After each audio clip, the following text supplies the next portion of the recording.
Hamba-hamba Allah yang kami muliakan, amalan-amalan benteng penyelamat di akhir zaman. Akhir zaman yang kita maksud adalah zamannya umat Islam. Zamannya umat Islam itu ada 5 kata Rasulullah. Pertama, zaman di mana beliau langsung yang memimpin umat Islam, disebut dengan zaman nubuwah. Yang kedua, zaman umat Islam dipimpin oleh para khulafaur rasyidin, disebut dengan zaman khilafatan ala minhajin nubuwah. Yang ketiga, zaman umat Islam dipimpin oleh para raja-raja, tapi tetap bergelar sebagai khalifah, disebut dengan zaman mulkan adhan atau mulukan adhudah. Yang keempat, zaman mulkan jabarian. Umat Islam tidak dipimpin oleh seorang khalifah pun, tetapi yang berkuasa di negeri-negeri muslim adalah raja-raja yang jahat, raja-raja yang diktator bertangan besi dan ekstrim serta zalim kepada Islam dan kaum muslimin. Zaman fase kita sekarang. Dan yang terakhir adalah fase kelima, dan itu tidak lama, yaitu kembalinya Islam dipimpin oleh khalifah Allah dengan konsep kenabian atau khilafah ala minhajin nubuwah. Nah, kaum muslimin, Bapak Ibu yang kami muliakan, yang kita kupas hari ini adalah fase keempat ini, zaman kita sekarang. Zaman ini kata Rasulullah, kesesatan memimpin dunia, kejahatan menyelimuti dunia, berbagai macam aliran tumbuh subur tanpa ada yang mampu menghentikan atau membendungnya. Banyak umat ini yang bingung dan tersesat jalan. Kita sadar, kita tahu bahwa fase pertama, kedua, ketiga, setan jin atau setan manusia sulit mencari atau memperbanyak calon penghuni neraka. Begitu juga fase kelima nanti, karena hamba-hamba Allah dikawal oleh khilafah Islamiyah atau oleh kekuasaan. Tapi fase 4, setan jin dan setan manusia paham betul. Fase keempat, Islam dan kaum muslimin tidak sedang diayomi, tidak sedang dikawal oleh kekuasaan, oleh khilafah Islamiyah. Maka setan jin, setan manusia berlomba-lomba memperbanyak calon-calon penghuni neraka jahanam. Dan memang jumlah manusia terpadat juga ada pada fase keempat. Makanya ini adalah fase di mana kita semua luar biasa mengalami ujian yang bertubi-tubi. Belum selesai ujian dari orang-orang kafir yang memang berusaha memerangi Islam, menghabisi kaum muslimin. Orang-orang munafik juga bermunculan sangat banyak. Aliran-aliran sesat sangat banyak bermunculan, dan ini banyak menyedot umat Nabi Muhammad keluar daripada jalur yang lurus.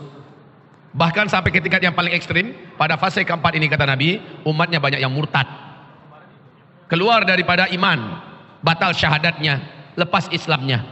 Ibadah Allah yang kami muliakan, puncak daripada petaka dan bencana di fase keempat ini adalah terjadinya atau munculnya tanda besar kiamat yang keempat, di mana Dajjal nanti akan hadir ke tengah-tengah kehidupan kita dan memasuki seluruh kota-kota di muka bumi. Dajjal kehadirannya tujuannya bukan harta kita, karena dia memiliki harta yang sangat luas. Tujuannya bukanlah nyawa kita, justru dia seolah-olah akan menyelamatkan kita dan nyawa kita. Tujuan terbesar Dajjal adalah sesuatu yang paling mahal yang ada di dalam dada kita, iman kita. Maka ketika Dajjal nanti muncul, 2/3 umat Islam, 2/3 umat Nabi Muhammad secara global di seluruh dunia akan kafir kepada Allah dan akan mengangkat Dajjal sebagai Tuhan yang mereka sembah. Yang paling banyak dari kalangan umatku, kata Nabi, yang akan mengikuti Dajjal adalah kaum wanita. Kaum wanita. Nah, kaum muslimin yang kami muliakan, kalau kita berjumpa dengan Ya'juj dan Ma'juj, paling kita hanya dibantainya, Pak. Karena Ya'juj dan Ma'juj tidak mau ada orang lain selain ras mereka hidup di bumi ini. Jadi mereka dengan cepat menyerang seluruh negeri-negeri, kampung-kampung, kota-kota, pelosok-pelosok, dan mereka menyerbu dengan satu kali gerakan yang sama. Siapapun manusia yang mereka temukan di muka bumi, langsung mereka matikan. Ya'juj Ma'juj targetnya cuma nyawa. Dan ini mah tidak masalah. Kalau kita juga cepat atau lambat pasti mati. Mati kita syahid insya Allah di tangan Ya'juj Ma'juj. Dan kita langsung masuk ke dalam taman-taman surga Allah sambil menunggu kiamat. Kehidupan kita di akhirat di surga kekal selama-lamanya. Kalau Ya'juj Ma'juj tidak berbahaya. Walaupun tidak berbahaya, nggak boleh pula kita pasang badan di jalan raya. Datang Ya'juj Ma'juj, gelombang Ya'juj Ma'juj datang ke kota Pekanbaru, pasang badan, syahid, syahid, syahid. Malah Allah perintahkan Nabi Isa, Imam Mahdi, orang-orang beriman, lari kalian, kata Allah. Lari kalian. Ini perintah Allah, sembunyi. Hari ini tidak ada yang mampu melawan Ya'juj dan Ma'juj. Maka Nabi Isa pun lari. Imam Mahdi pun lari, orang-orang beriman pun lari. Karena petunjuk Allah ke atas gunung Tursina, mereka pun lari ke atas gunung Tursina. Yang di Pekanbaru nggak tahu larinya kemana nanti. Tapi yang penting dari Ya'juj Ma'juj disuruh lari. Tapi kalau ketangkap, habis oleh Ya'juj Ma'juj, kita dibunuhnya. Dan kita setelah itu akan kekal dalam surga Allah selama-lamanya. Jadi kalau Ya'juj Ma'juj insya Allah bukan sesuatu yang pantas untuk dikhawatirkan sangat. Yang bahaya itu adalah kaki tangan Dajjal yang melakukan makar siang malam dalam rangka memurtadkan sebanyak-banyaknya umat Nabi Muhammad SAW. Apalagi Dajjalnya betul yang nanti keluar. Baik Bapak Ibu yang kami muliakan, maka ini salah satu di antara teror yang paling serius di akhir zaman, yaitu iman kita ini. Banyak yang murtad. Yusbihur rajulu fiha mu'mina wa yumsi kafirah. Pagi-paginya masih ada iman, sorenya sudah kafir. Yumsi mu'mina wa yusbihu kafirah. Sorenya masih ada iman, paginya sudah kafir. Ba'udinahum bi'aradin minad dunya, hanya demi dan karena dunia, rayuan dunia, tantangan dunia, ancaman dunia, dia rela menggadaikan agamanya. Ini yang terjadi pada fase kita sekarang, fase keempat. Hamba-hamba Allah yang kami muliakan. Lalu apa benteng kita agar kita selamat? Ini baru satu petaka ya, petaka keimanan. Petaka kedua, kita perjelas saja. Pada fase ini, ada yang bisa bantu saya nulis di papan tulis tidak? Ada yang bisa bantu menulis di papan tulis? Siapa yang bisa? Bisa tolong? Jadi ancaman yang terbesar di fase keempat ini, tulis dulu satu. Satu, batalnya keimanan. Batalnya keimanan. Ini ancaman yang paling serius. Dan ini yang paling berbahaya itu Pak. Kita kekal di neraka jahanam kalau sempat iman kita murtad. Wah puas nulisnya, Masya Allah. Satu. Yang kedua, ancaman serius yang terjadi pada fase kita ini. Dan ini tak lama lagi kita semua akan menyaksikannya dan mengalaminya. Nauzubillah. Bencana-bencana besar terjadi di muka bumi kita. Bencana-bencana besar. Ini baik, bencana-bencana ini akan banyak melenyapkan harta benda dan nyawa Pak. Bencana-bencana besar di darat, gunung-gunung meletus. Kalau dulu tsunami-nya tsunami air laut, sekarang sudah mulai muncul tsunami tanah. Tanah pun ikut-ikutan bisa menjadi tsunami. Tanah bergerak, menggulung siapapun dan apapun yang ada di atasnya. Macam di Palu. Dan ini yang maksudnya Nabi Muhammad khasfun. Khasfun itu artinya adalah bumi menenggelamkan apapun yang ada di atasnya. Laut menenggelamkan apapun yang ada di pinggir-pinggirannya. Ini khasfun. Bencana-bencana besar terjadi di mana-mana. Bencana ini menghancurkan harta benda dan nyawa.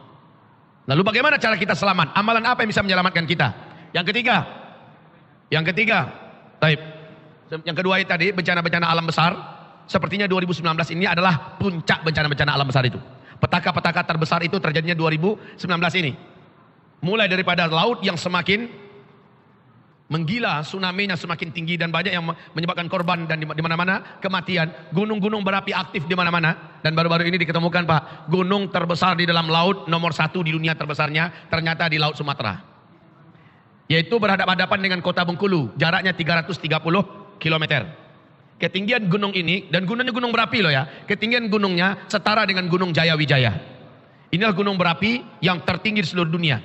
Kalau sempat gunung ini aktif, nggak tahu nasib pesisir yang ada di seluruh Sumatera. Kemudian palung laut terdalam dan terbesar di seluruh dunia juga ditemukan di Laut Indonesia. Apa yang akan terjadi dengan Indonesia kita ini? Letaknya di Laut Banda, Indonesia sebelah timur. Di situ ada lempengan bumi. Kalau sempat ini bergerak, maka Indonesia sebelah timur diyakini tenggelam. Serem Pak. Sementara wahai hamba-hamba Allah yang kami muliakan, prediksi dari para pakar gempa dunia, dari Australia, dari London, dari Prancis, dari Jepang, dari Belanda, mengabarkan bahwa Indonesia akan mengalami gempa-gempa yang sangat mengerikan dan Jawa adalah pusat daripada gempa-gempa yang paling mengerikan. Entah apa yang akan terjadi. Allahu a'lam. Yang ketiga, bencana yang akan terjadi pada masa kita ini adalah krisis perekonomian dunia. Krisis perekonomian dunia. Ini akan terjadi pada fase kita, fase keempat ini. Krisis perekonomian dunia ini akan menjadikan mata uang dunia bertukar dari uang digital, uang kertas kepada emas dan perak. Ya.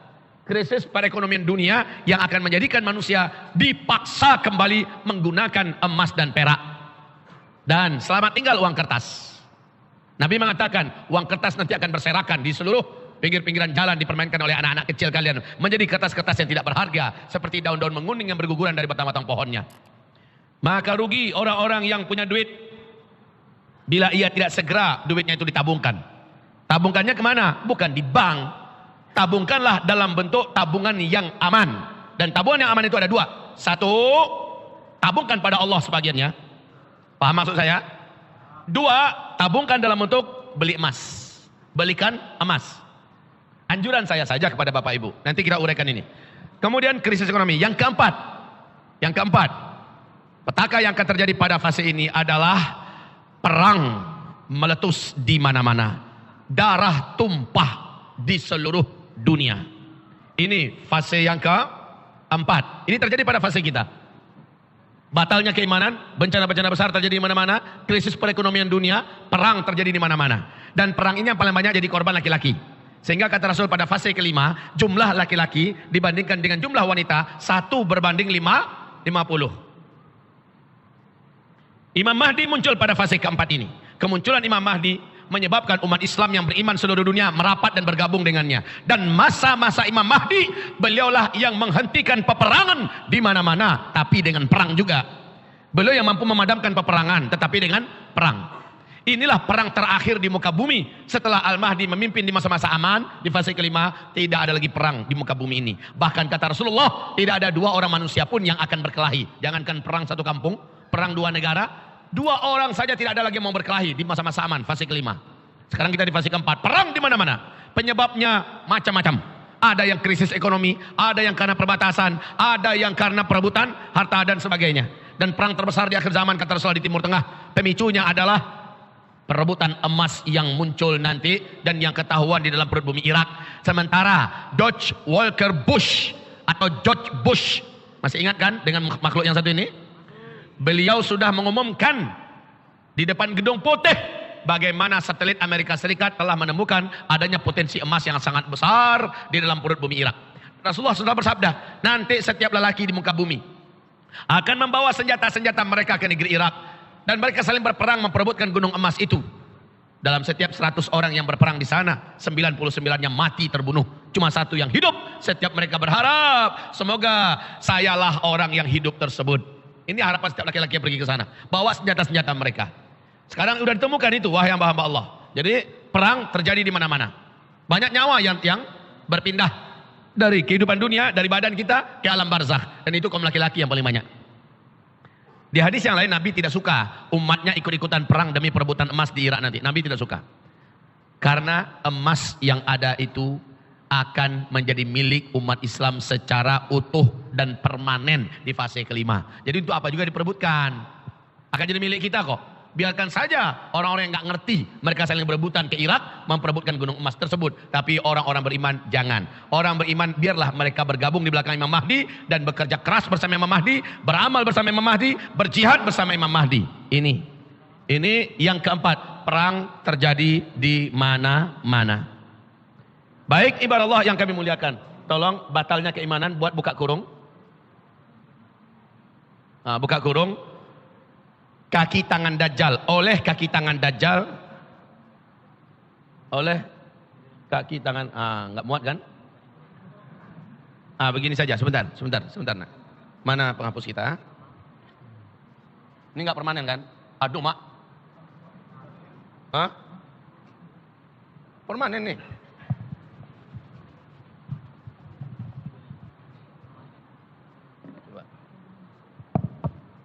Begini saja.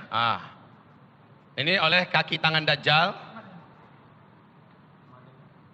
Kaki tangan Dajjal. Dan yang ini langsung oleh Dajjalnya. Oleh kaki tangan Dajjal saja sudah banyak yang berhasil dimurtadkan. Kaki tangan Dajjal ini adalah Illuminati dan Freemasonry dalam payung program besar mereka, The New World Order. Ini dia. Dan programnya adalah menyebabkan orang-orang Islam, orang-orang beriman murtad daripada keislamannya, keimanannya. Ini program besar The New World Order. Kaum muslimin. Ya, bencana-bencana besar terjadi di mana-mana. Krisis perekonomian dunia, perang terjadi di mana? Nomor 5. Nomor 5. Diracuni dan dirusak seluruh makanan dan minuman serta ras manusia. Diracuni dan dirusak. Diracuni dan dirusak diracuni dan dirusak makanan dan minuman, serta seluruh ras manusia di luar ras Yahudi. Diracuni dan dirusak makanan dan minuman, serta pemusnahan seluruh ras manusia. Pemusnahan massal seluruh ras manusia selain ras Yahudi. Jadi Illuminati punya program, Pak. 2022 manusia yang boleh hidup di muka bumi ini menurut program mereka hanya kira-kira 8-9% saja lagi. 91%, 92% harus sudah enyah dan habis di muka bumi. Ini program mereka. Maka disebut dengan The New World Order, ya. Diracuni dan dirusak makanan dan minuman serta pemusnahan massal ras manusia selain ras Yahudi. Pemusnahan massal manusia selain ras Yahudi. Oke, bagus. Ibarat Allah yang kami muliakan. Lalu apa amalan kita untuk bisa membentengi dari ini semua? Pertama, kita langsung saja ke poin. Karena sebaiknya kita banyak diskusi nanti ya. Saya harap diskusi ini akan lebih mengembangkan kita. Baik, perang terjadi di mana-mana. Tidak selalu perang, tapi juga pembunuhan-pembunuhan. Tanpa harus perang, tapi pembunuhan. Buka kurung, pembantaian. Buka kurung, tutup kurung, pembantaian. Pembantaian, pembunuhan ya. Baik.